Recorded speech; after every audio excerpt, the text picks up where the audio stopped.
Amanda, Winslade, and Tom Hitchcock, aka Mr. Purple. How are you? Yeah, I'm good. How are you? Not too bad. I just caught you. There's a countdown. For those who didn't catch this before, we have a countdown 5, 4, 3, 2, 1. And as body language goes, there's a massive sigh from you, Amanda, which means Very it much. feels like you're scared to talk to me. That can't be true. It is. It's very true. This is I'm very not scared. nerve-wracking. I'm not scared to talk to you. Listen, the whole idea behind us doing this recording is because we've got an event that's coming up. It's hopefully not going to be a one-off event. It's going to be something that continues. But there's conversations that happen as a prelude to this event, which I've been privy to, and yourself and some others as well, okay, which really define what this event is about. But the problem is, where it's just been you and I, for example, in some of these conversations, other people haven't had that benefit of listening to its journey and where it's coming from and what we hope it will be. So what I'm hoping to do is we can sort of like go into some of the thought processes that's got into this event so people really understand what we're trying to achieve. Does that make sense? Yeah, absolutely. And I think my brain keeps going deeper and deeper into it the more we're getting closer to it. But even over the weekend, I seen a post and it was about a gentleman and he had level 2 autism and he was verbal, and there was one that had level 3 autism that was non-verbal. And the way that the support worker communicated with the non-verbal participant compared to the verbal participant was completely different. So the one that was nonverbal had all their accommodations met in the way of they knew where they wanted to sit, they knew they needed their sensory tools in their hand, they knew how to speak to them, they made sure they read all the documentation to make sure that they treated them in the way that they should have. Yet when they dealt with the participant that had level 2 autism and was verbal, they said, no, you can sit over there, I'm already sitting down. So the accommodations that they made were completely different, even though the accommodations were the same. It was just their ability that was different. So I suppose it's trying to get people to see outside of the box that they sit in. It's interesting because when something is topical, a bit like if you're furnishing your house and all of a sudden all you see is these offers for sofas and that everywhere, you know, we've got this event that's coming up and now you're seeing this stuff more and more. It's in your face, in all fairness. But Yeah. when you observed that, okay, how did that make you feel? Well, I suppose we're in a world where we don't look at the individual anymore. We look at a diagnosis and we don't see the individual for who they are. So I suppose that's quite taking me back is what I would say, because some places have come so far with diversity and inclusion, yet we're still excluding people based on their needs, based on whether someone is verbal or nonverbal. So really our mindset needs to shift because their accommodations are the same. We need to make the same accommodations on the way that we communicate with someone, whether they can communicate back with us verbally or not. We still should make the same accommodations for both people. That's just it. Yeah, there's a lot of people that probably see that situation. They may not see it the same way that you do.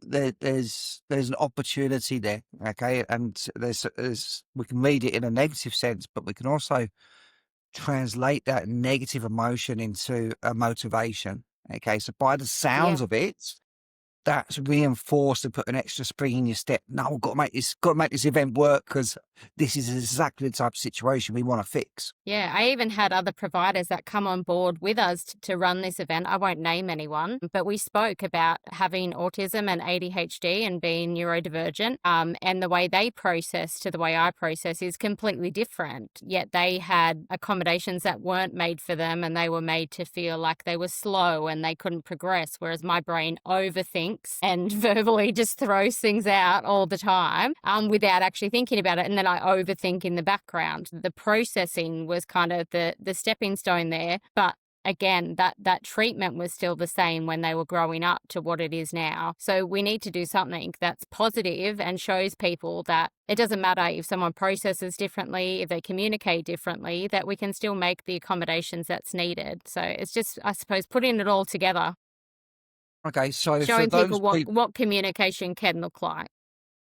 yeah, okay, so let's take a step back. Let's talk to those people that don't know Amanda, that don't know myself, that haven't seen the advertisement. Obviously, they must be under a rock somewhere or something. So they don't know what this event is, what it's called, where it is, or when it is, at least the first one or what have you. So how would you describe this event? What is this event in your words? Yeah, it's a workshop on communication. So I think the sector is missing a lot of training. So we've got some really key personnel that's coming in to, teach. I've just lost my train of thought exactly right then. But we've got Vula coming in from Liftoff AI, and she's got such a different way of thinking. She talks about the neuroplasticity in the brain, which I would never have even known was a thing until I met her. And then we've got, just people that are bringing in different aspects that you don't think of in everyday life, but they bring so much to communication and how you communicate with people. So we just thought this event would bring all of them together, and just a bunch of people from the sector, so we can learn from each other and learn different styles of communication and what we can actually take away from the event. And is there not events out there at the moment that are doing this, in your opinion? No, not in my opinion, there's not. I think we kind of broach onto the subject of communication, but we don't delve into strategies around it and how to actually build the communication. People speak about the way they communicate and the way, if someone did this, this is how I would respond. But how in your mindset do you come to that response? So how do you train your brain in a way where that would be the response that your brain would come to, instead of having the judgment, or instead of closing off, or instead of being scared of it? How did you come to that response? But no one can answer the question. So I suppose that was one of the biggest things of why this communication event came around, because I want that question to be answered. I want people to understand what mechanisms go on in the background to actually bring that to light.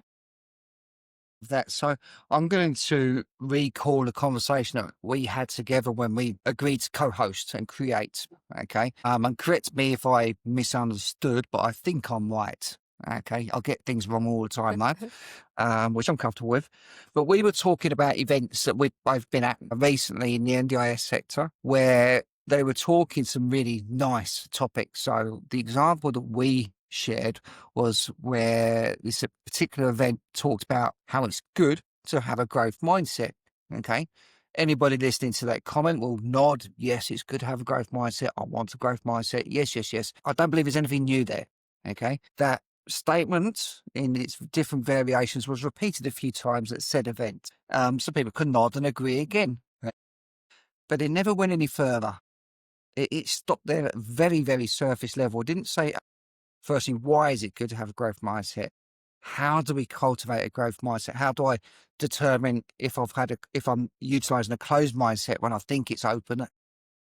How do I pick up these new habits so I could add this to my skill set of how I approach my day to day and my personal life, I guess. So it's those pragmatic, deeper steps into it that was lacking in the event we were talking about, which I won't name and shame, of course, but it also was popping up in other events as well. That was my buy-in. That was my catalyst. Right? Okay, well, I want to do something about this instead of complaining about it. I actually want to do something. What was your thoughts on that conversation and where we are today? Yeah, I think there's a lot of talk about it, and it does at surface level. And anyone can sit there and say, I want to grow, or this is what I want to do. Same, I want my company to grow. This is where I want it to be. But if you don't have a strategy or a business plan in the background, or complete a SWOT to see what your strengths and weaknesses actually are, you're not going to get to where that growth actually sits. But in the conversation that we had, the growth mindset, what is a growth mindset? Who actually delves into that and what it actually looks like? And if you are sitting there and you think you do have the growth mindset, or you want a growth mindset and you don't have it, how do you get that? So what are you doing in the background that makes you come to work and say, yes, I've got a growth mindset. This is where I'm going. This is what I'm doing. And this is how I've got there. And they don't talk about it. They don't talk about, if they stand in the mirror and repeat to themselves positive things, this is what I want to achieve. This is where I want to go. They don't talk about any of that, because otherwise people would actually understand what a growth mindset is, and so many other people would be doing it. So I think they like to give the advice on having a growth mindset, and it makes them sound really great and intelligent and they're going places, but giving other people that insight would help others succeed. And I suppose that's where we want to be different and actually help people give that Yeah. success and share it around. Yeah, but, and that's just it, and that's what I've invested in with my time into this as well, is to really make sure that people have the tools. The other thing as well, which I think is a strong identity of what we're trying to create, is we've got the different lenses on it as well. So we're looking at it from a therapist point of view. So like Viola and Alan, they've got a professional outlook and their expertise, so they really do know their stuff. We've got a business viewpoint as well. So why this is good, why that's healthy for business to invest in your skill sets. Also the participant's point of view as well. Okay.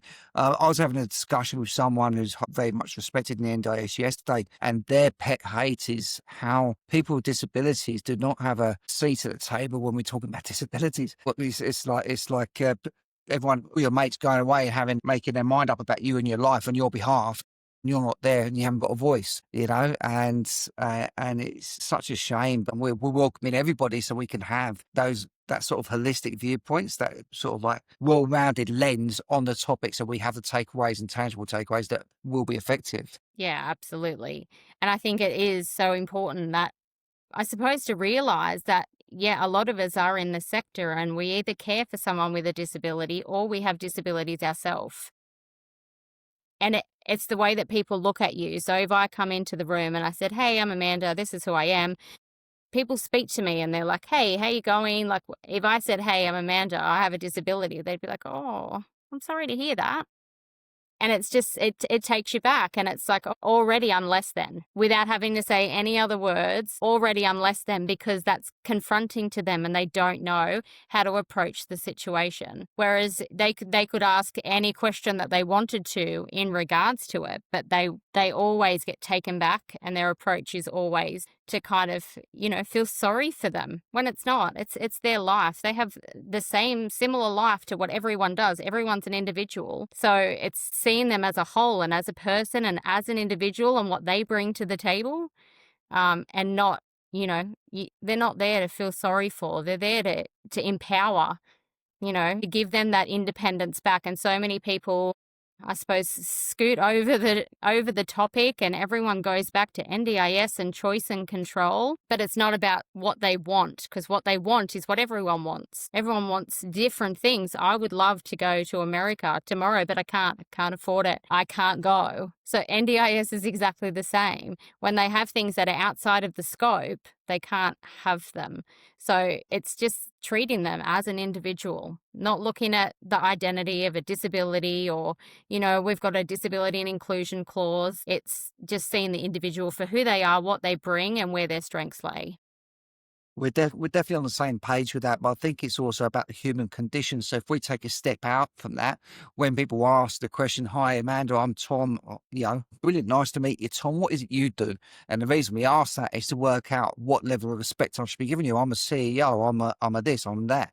Okay, now I know where to place you. Okay, we've got an instant categorization, a judgment which goes with it, and now I know how to speak to you and with you, and if there's any vested interest, what have you.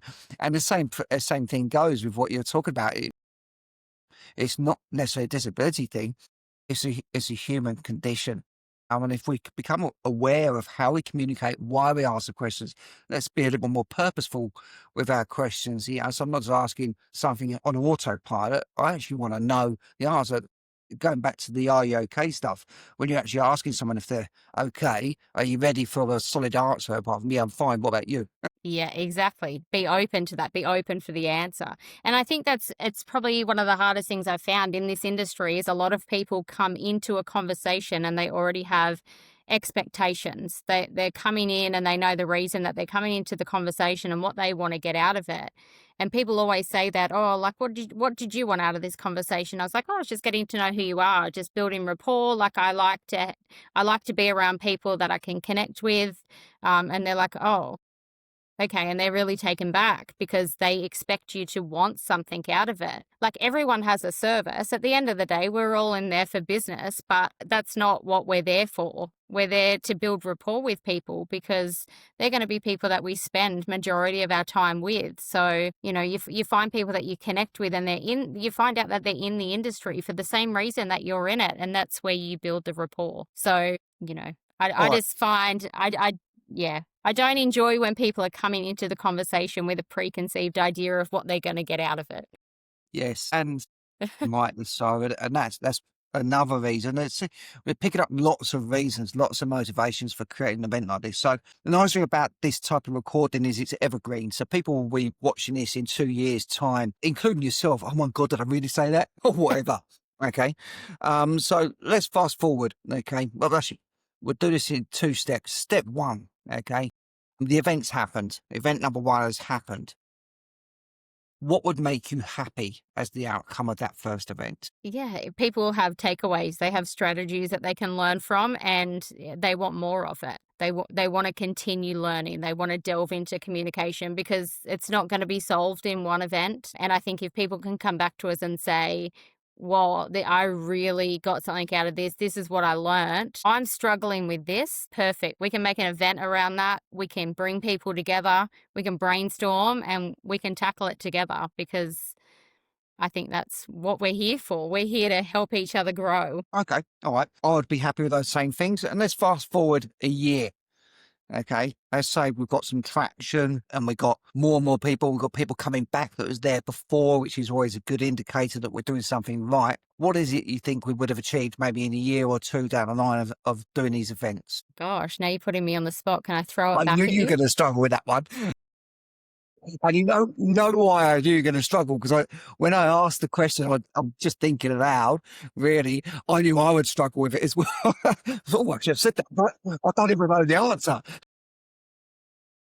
I'm like a doer. I'm like, someone says, oh, let's do this. And I'm like, yeah, let's do it. And then it's like right then and there. And then we start something and it grows. So I suppose I would like growth from it in a way that people want to come back to it, that people are taking something from it, and that it's, an event that people want to be part of in the sector, that other companies come on board and they want to use it for their staff training and they can look back on it and it will be useful, whether it's today or it's 2 years from now, it will still be useful.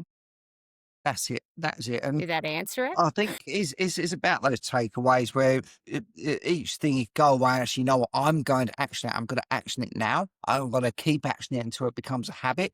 And I'm going to change my behaviors. I'm going to change my outlook. I'm going to change my outcomes, not just for people with disabilities, but for everybody in my life, my loved ones, the people I work with, complete strangers, and I suppose that's our opportunity to make a positive shift in the bit of world that we do touch. Yeah, I think so. And I think, you know what, you're right. It is a habit and it's something that we will revert back to and look at. It's the same whether you start, if it's something to do with mental health or whether it's to do with physical health. It's always a habit and it's always got to grow and it's always a progression. So I suppose if we can keep diving into it and progressing and bringing new guest speakers in and they can give different perspectives, then we're on the right track to building something that is for the right reasons and for the right people.